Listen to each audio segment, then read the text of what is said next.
Hey Range Rover team, I'm just doing a quick video to maybe help out some people who are trying to get access to the center console in an L322.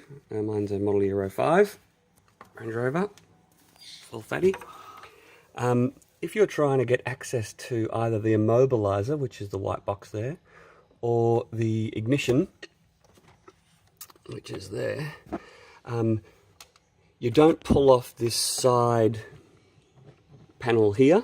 The whole center console comes out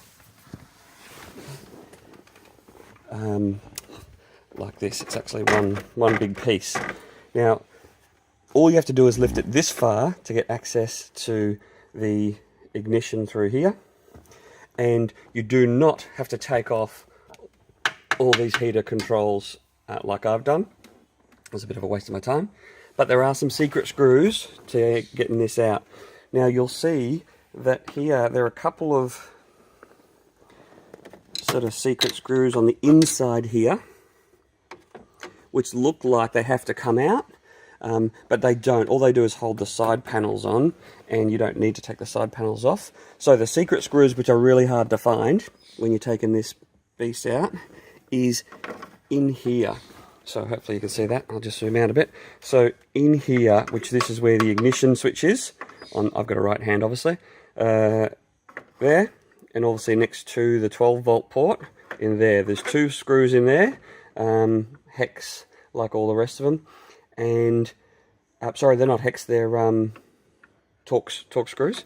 All these are Torx screws. They're the two that are trickiest. And then underneath the tray here, there's two big screws. These are the screws here, big screws, big Torx screws that plug in here and here underneath the bin. So they're the most difficult ones to get out. And the other thing you have to do, which is a bit tricky, is pull out the in-center console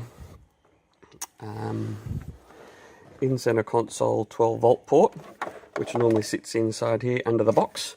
And you just have to take that out, loosen that with these two clips before the whole thing will pull back a little bit. I haven't figured out to get it right out, but I don't think it's going to be too hard. But don't actually need to do that if you're just looking at ignition or the Immobiliser. So I've been able to get mine out and give it a good clean just via this process. So hopefully that saves a bit of time. You do not need to take out this front section here just to lift up the center console.